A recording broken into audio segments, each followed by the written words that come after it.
우리 오늘 함께 나누실 말씀은 마태복음 4장 말씀입니다. 마태복음 4장에는 예수님이 사역을 처음 시작하시는 단계에 일어났던 일들에 대해서 기록이 되어 있습니다. 예수님이 이제 그 사역을 시작하시려고 했더니 가장 먼저 찾아왔던 것이 사탄의 시험이었습니다.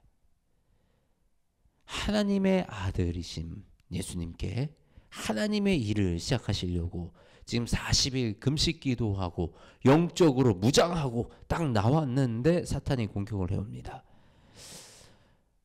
아무래도 금식을 했으니까 육신이 약하고 허기지고 배고픈 그 상황을 사탄은 이용하려 했던 것입니다.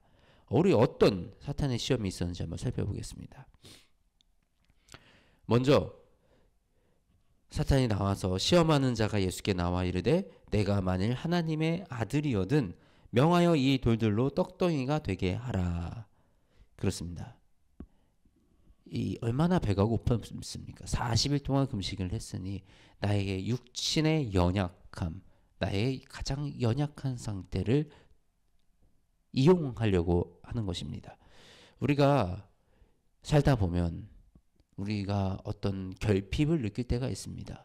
재정적으로 부족하고 내가 가진 것이 너무 없어서 하고 싶은 걸 해낼 수가 없고 마치 이것만 있으면 문제가 해결될 것 같고 또 이것만 있으면 내가 행복하게 살 수 있을 것 같고 이런 결핍이 우리 삶 속에 있습니다.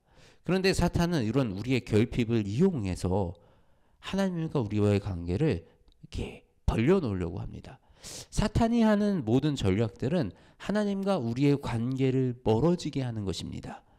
우리가 하나님을 목적으로 바라보고 하나님이 주인 되시는 것이 아니라 우리가 다른 것을 얻기 위해 하나님을 이용하는 하나님이 도구가 되어버리는 순간 우리와 하나님의 관계는 멀어지게 됩니다. 하나님이 우리의 목적이십니다. 하나님이 우리의 전부이십니다. 내가 하나님께로 나아갈 때 축복은 우리를 따라오는 것입니다. 내가 축복을 얻기 위해서 하나님을 이용하는 것이 아니라 내가 하나님께 나아갈 때 그때 주어지는 것이 축복이라는 그 사실을 우리가 기억해야 됩니다. 그리고 예수님이 이 시험을 어떻게 이기셨습니까? 사람이 떡으로만 살 것이 아니요 하나님의 입으로부터 나오는 모든 말씀으로 살 것이라. 아멘.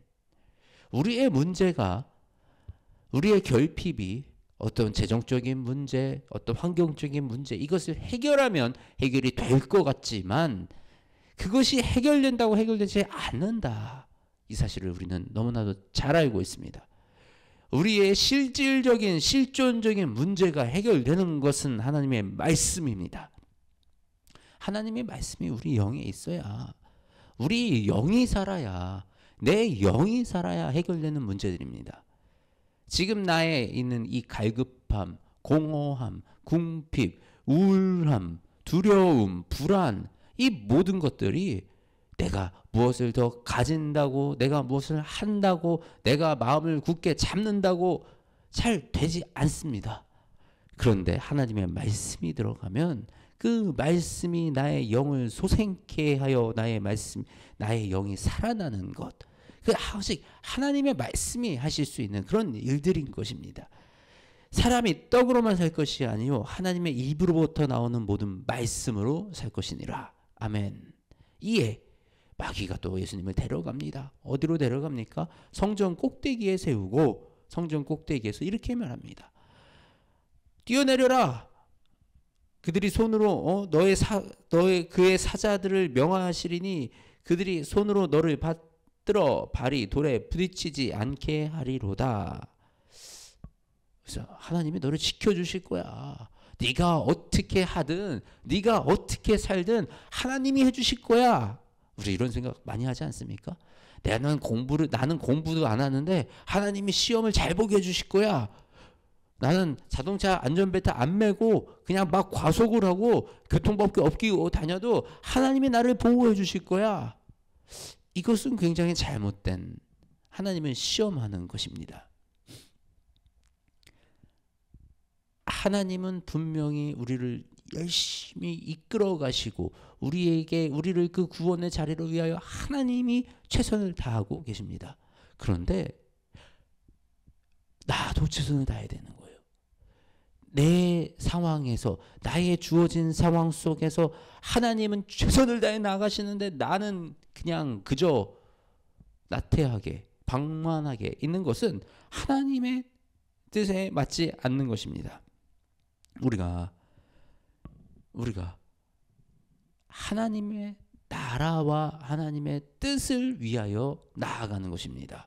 그저 하나님이 나를 위하여 계시는 존재가 되어서는 안 되는 것입니다. 예수님이 뭐라고 대답하십니까? 기록되었으되 주 너의 하나님을 시험하지 말라 하였느니라. 그렇습니다. 하나님을 시험하는 것입니다. 우리가 하나님을 시험하지 않도록, 하나님을 우리가 시험하면 하나님이 그 기도를 들어주시거나 할 때가 있어요. 근데 우리 이스라엘 백성들이 광야에서 하나님께 불만하고 원망할 때 하나님이 들어주십니다. 근데 한두 번이에요. 계속 반복되잖아요. 하나님이 그 불만이 입에 멈출 때까지 가나안 땅에 못 들어간다 라고 말씀하시는 거예요. 우리의 이 훈련의 기간을 지나서 우리가 하나님께 쓰임받고 하나님의 땅에 거하고 하늘 천국을 누리는 그 백성들이 되어지기 위해서는 하나님을 시험하는 행동을 멈추시기 바랍니다. 그리고 마귀가 또 뭐라고 그러죠? 우리 천하 만국과 그 영광을 보여 이르되 만일 내게 엎드려 경배하면 이 모든 것을 내게 주리라. 그죠? 우리가 너무 많이 받는 시험입니다. 요것만 더 하면 내가 성공할 수 있을 것 같아. 자, 하나님, 지금은 돈 벌 때예요. 내가 열심히 돈 벌어가지고 교회 헌금할게요. 내가 지금은 돈 벌 때니까 지금은 돈 열심히 벌어서 이 돈 가지고 선교하면 되잖아요. 하나님, 지금은 우리 직장에 바쁜 일이 있어요. 내가 이 일만 해결하고 거기 가서 예배 드릴게요. 근데 사실은 우리가 중요한 일이 있을 때, 바쁜 일이 있을 때 더 하나님께 나와서 엎드리시는 은혜가 있기 바랍니다. 우리가 이 세상의 만물의 주인이 하나님이심을 고백하기 원합니다. 내가 지금 겪고 있는 모든 바쁜 상황도, 나의 모든 일도, 나의 공부도, 나의 관계도 하나님이 주권을 가지고 계심을 인정하신다면 어떤 상황 속에서도 나와서 예배드리고 어떤 상황 속에서도 나와서 기도하시기 원합니다. 예배드릴 때, 기도할 때 하나님이 역사하십니다. 우리가 그 하나님의 역사를 경험하는 우리 모두가 되시기를 바랍니다. 예수님이 뭐라고 그러십니까? 사탄아 물러가라 기록되었을 때 주 너의 하나님께 경배하고 다만 그를 섬기라 그렇습니다. 예수님은 이 세 번의 사탄의 이 시험 모두를 무엇으로 이기셨습니까? 바로 말씀으로 이기셨습니다. 말씀은 우리의 무기, 우리의 검입니다. 말씀은 예리하여 우리의 혼과 영을 쪼개기도 하고 뼈와 골수를 나누기도 하고 우리 이 죄를 우리의 삶 속에 이 말씀이 우리의 죄를 나의 영에서 분리하여 제거하여 주시고 나의 상한 심령, 나의 상한 상처를 깊은 상처를 도려내어 수술해 주시는 역할을 하는 것이 바로 이 살아있는 말씀입니다. 이 말씀이 나에게 말씀의 검이 나에게 향해 있을 때 이 말씀을 통해서 우리의 영이 살아날 수 있는 것입니다. 그리고 이 말씀의 검으로 나의 삶 속에 찾아오는 이 악한 영들의 이 시험을 물리치시기 바랍니다. 말씀은 우리를 보호하여 주시고 우리에게 생명을 주시는 그 하나님의 능력이라는 그 사실을 기억하시기 바랍니다. 이렇게 말씀으로 시험을 이기신 예수님이 그 다음에 하신 일이 무엇입니까? 천국을 전파하신 것입니다. 회개하라 천국이 가까이 왔느니라. 그리고 뭐 하셨어요? 그렇게 천국을 알리시고 그 다음에 제자들을 부르십니다. 내가 나를 따라오라 내가 너희를 사람이 낚는 어부가 되게 하시리라. 그리고 나서 가르치시고 전파하시고 고치셨습니다. 이 예수님의 사역, 이 예수님의 사역이 바로 우리가 따라가야 할 그 길입니다. 우리는 기도로 예수님의 그 40일 금식 기도처럼 우리는 기도로 우리 사역을 준비하고 우리의 삶을 준비하고 우리의 생활을 준비해야 합니다. 내가 한 해를 시작하는 지금 이 시점에 또 우리가 새로운 일을 계획하고 있을 때 우리는 항상 기도로 시작을 해야 됩니다. 그리고 이 기도로 내가 시작을 할 때 분명히 하나님의 뜻에 따라서 하나님이 원하시는 그 방향으로 나아갈 때 반드시 찾아오는 것이 이 사탄의 시험들입니다. 그리고 그 사탄의 시험을 우리가 담대하게 이겨나갈 때 그때 우리가 하나님께로 한 걸음 더 나아갈 수가 있는 것입니다. 왜 사탄이 그때 하필 시험합니까? 얼마나 배 아프겠습니까? 한 영혼이 하나님의 뜻대로 이 세상을 살아간다고 하는데, 한 영혼이 구원의 길로 걸어가겠다고 하는데, 한 영혼이 그 하나님의 능력을 이 땅에 드러내며 수많은 영혼을 구원하겠다고 하는데 이 사탄의 방해가 얼마나 강하게 찾아오겠습니까? 우리가 이 강한 사탄의 시험을 담대하게 이겨내시는 은혜가 있기 바랍니다.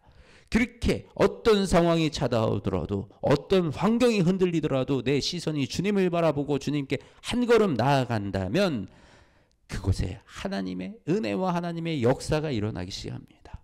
복음이 전해지고 또 우리가 마땅히 해야 할 일을 하게 되는 것입니다. 그런데 예수님이 제자들을 세우셨어요. 우리 사역 중에 정말 중요한 일은 제자를 세우는 일입니다.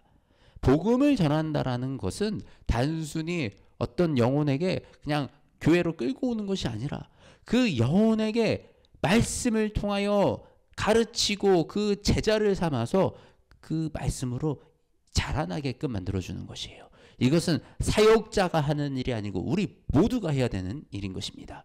물론 교회에서 우리가 프로그램을 통해서 말씀을 훈련하고 가르치고 이런 훈련 프로그램을 만들어 갑니다. 이런 프로그램을 통해서 성장해 나갈 수 있지만 우리가 한 명 한 명이 이 말씀으로 영혼을 양육해 나갈 수 있는 그 실력과 그 능력을 겸비하시기를 바랍니다. 그렇게 우리가 복음을 전하여 나아갈 때 하나님이 우리와 함께 하실 때 그때 우리에게 일어나는 일들이 바로 이 병든 자를 고치고 이 안에 놀라운 기적들이 일어나고 하나님의 복음과 하나님의 영광이 드러나는 그 삶을 우리가 누리며 살아갈 수 있는 것입니다. 우리 이 말씀을 따라갈 때 하나님이 이 사랑을 모두 누리는 사람들이 되시기를 주님의 이름으로 축복합니다. 하나님, 예수님이 사역을 시작하시는 그때 어떤 일들이 일어나는지 우리가 함께 바라봅니다. 하나님, 우리가 예수님의 그 길을 따라가기 원합니다. 기도로 무장하며 어떤 시험이 찾아와도 우리가 말씀으로 이겨낼 수 있도록 아버지 이 말씀이 나의 삶 속에 깊숙이 들어와 나의 무기가 되게 하여 주시옵소서. 내 어떤 공격이 들어오더라도 승리하여 내고 굳건하게 버텨내는 강한 믿음을 허락하여 주시옵소서. 그리하여 가는 곳마다 주님의 영광이 드러나고 능력이 드러나며 하나님의 동행하심을 이 세상이 바라보게 하시어서 우리가 복음을 전할 때 전하는 곳마다 전하는 사람마다 그 복음을 듣고 그 삶이 변하게 하여 주시옵소서. 항상 주님만 바라보고 나아가기 원합니다. 주님, 우리를 인도하여 주시옵소서. 우리 주 예수 그리스도의 이름으로 기도드립니다. 아멘.